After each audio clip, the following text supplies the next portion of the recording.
Thanks, Ma. I'm glad you liked the chicken episode. You are a little biased. I am your son. But I'm trying to figure out now what to do for the next episode. Oh, well, why don't you do meatloaf? Meatloaf? Are you kidding me? Nobody eats meatloaf anymore. What do you think this is, 1950? Meatloaf is them the days gone past. Nobody's touching that stuff. But listen, I appreciate you'd like the show, but why don't you let me come up with the show ideas, okay? Listen, I will talk to you tomorrow, all right? All right, have a good night. Meatloaf? Seriously? What is she, crazy? It's time for bed. Don't worry, Fluffy. We'll figure it out tomorrow. What to make. I'm not going to worry about it. We'll figure it out tomorrow. Hey. Hey, dummy. Wake up. No, who's there? Who's there? Who's there? Hey, dummy, listen up. You mock your mom for suggesting meatloaf for your next episode, but did you know that meatloaf is one of the most popular foods in America? Can't be true. It is true, you moron. No, how do you know that? How do you know that? How do I know? Let's just say I'm the Stephen Hawking of meatloaf. Since Fanny Farmer published a recipe for meatloaf in 1918, it's been an American culinary staple. Meatloaf helped families during the Great Depression and during World War II. It helped those families stretch whatever meat they had into a satisfying meal for their families. It's an American comfort food, and that's one reason it's on every menu from New York to Seattle. New York to Seattle? That's right, Jack. So knowing all that, I would say that your next episode is going to be meatloaf, or your old friend Marty here is going to get upset. You don't want to make Marty upset, do you, Jack? No. Good answer. Then it's meatloaf on the menu. Oh, and don't worry, I'm going to be around to help you.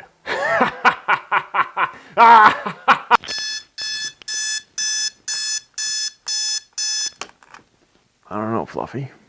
I guess we're making meatloaf.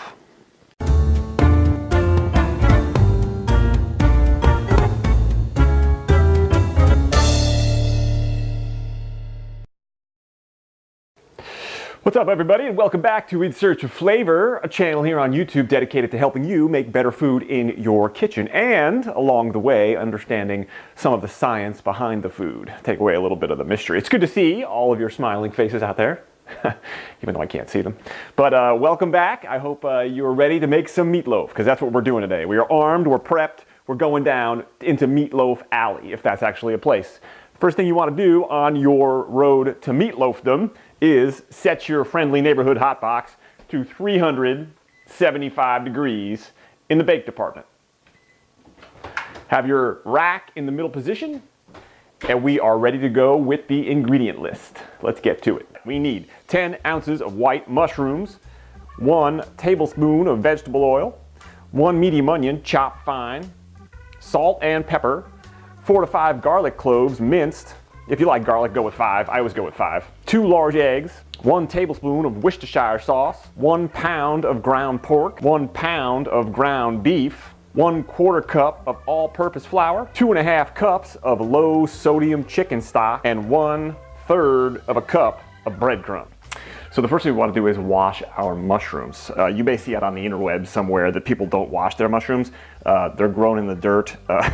Eating the dirt is not going to make them any more organic, so make sure you wash your mushrooms. What you don't want to do is cut them before you wash them, because then they act like a big sponge, soak up all the water, and you're not going to have any good mushrooms, and that's not good. But make sure you wash them. The way that I typically wash them is just in the sink. I rub them with my hands. Some people like to use a brush. You could do either. And I evacuate them to a piece of paper towel waiting by the sink to get them dried off. Hey dummy, it's me, Marty. Marty? From my dream? You're real? Well, as real as a talking meatloaf can be. Listen, make sure you tell the viewer about mushrooms and why mushrooms are a good thing to add to meatloaf. I'm not exactly sure why. Because they taste good? You are a constant disappointment. Step aside, genius. Most people know that the human tongue can identify 4 tastes: sweet, sour, salty, and bitter. Research by the Japanese has shown that there is a 5th taste identified by the tongue, and it's called umami. Umami essentially means savory taste, and it occurs in the mouth when the amino acid glutamate comes into contact with your tongue.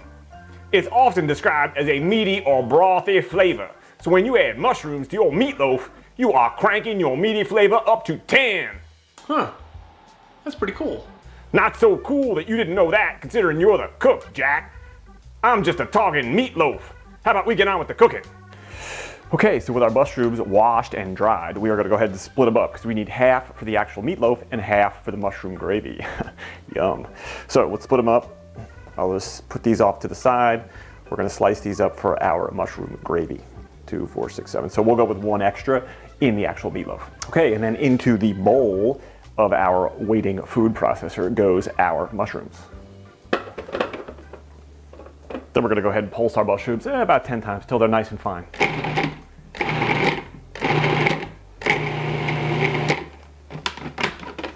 Take a look down in there. Yep, I would say that'll do it. Okay, so we're gonna turn on our cooktop to a high flame.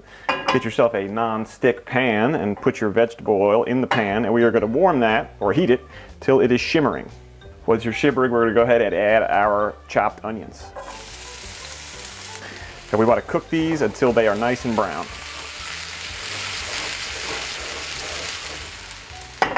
About 6 or 8 minutes. It's always better to cook your aromatics before you stick them inside your meatloaf. You never want to put a raw onion into your meatloaf, so cook your aromatics for a better flavored meatloaf. Okay, so now we're going to get our mushroom mixture and add it to our onion. And we're going to cook this 6 minutes or so until we get that water to evaporate out of the mushroom. You can see how much water is in that mushroom. It's bubbling. There's a lot of water coming out of there. Okay, so I think we've gotten a good amount of moisture out of those mushrooms. So let's add our garlic. And we're going to cook this less than a minute till it's nice and fragrant. Get it mixed in. Going to move this mixture to a bowl so it can cool completely. So with our mixture here, we're going to go ahead and add our breadcrumbs. We are going to add our pound of pork. And we are going to add our eggs.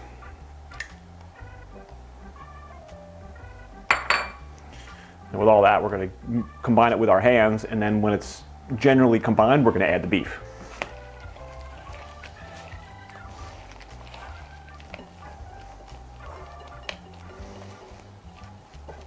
We're also going to go ahead and add our tablespoon of Worcestershire sauce. A little combined, we're going to add our beef. And you don't want to overwork the meat, so just enough to sort of bring it together and make sure that all the ingredients are mixed thoroughly. And your hands really are the best tool for this job. Okay, once we have it mixed, I grab my saute pan and I'm going to use this pan to actually cook it in the oven. So what I'll do is I like to spray my pan with a little bit of non-stick cooking spray. And then I will move my meat to my pan and I will shape it generally into a meatloaf shape. Okay, so before I stick my pan in the oven, I like to take my probe thermometer and sort of go in at an angle into my meatloaf. And I try to get the tip of the thermometer right about in the middle of the meatloaf. So once I have that, this guy goes into a weighted 375-degree oven for about 40 minutes, but with that probe in there, I can watch the temperature. Okay, so with our meatloaf happily cooking away in the oven, let's go ahead and prep our other mushrooms for our mushroom gravy. So essentially what we want to do is just slice these guys up. Just like that. And we'll put them off to the side. That way we're ready to go.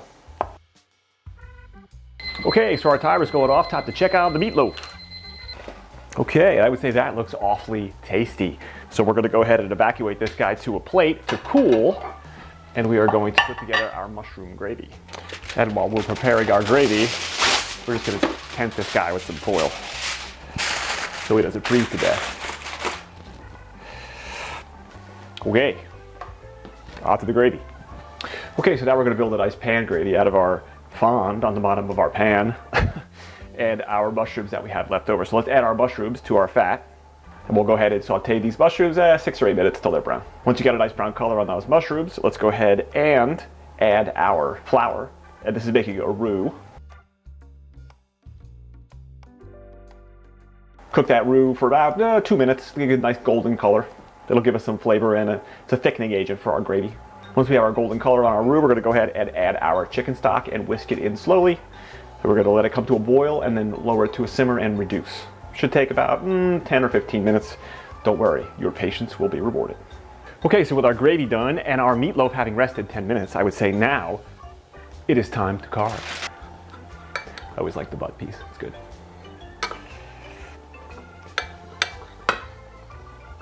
And you have magnificent slices of meatloaf.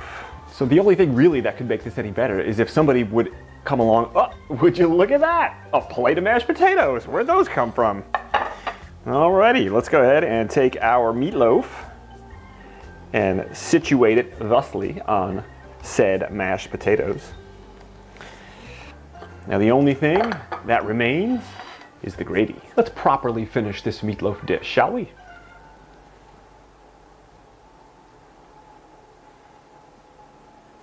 There you have it. See that, Jack? Now you made your mama proud. Produced a handsome meatloaf that's tasty goodness. Let's go ahead and give it a try.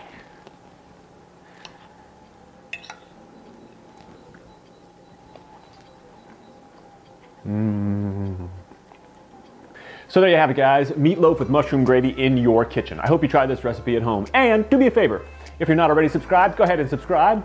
It certainly helps me move this channel along, and I want to keep making great, delicious food just like this for you right here on YouTube on In Search of Flavor. Also, give me a like, why not?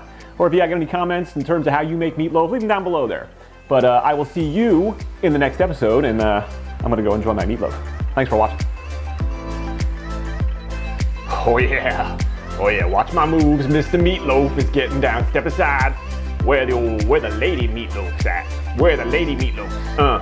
Love this song. Bum, bum,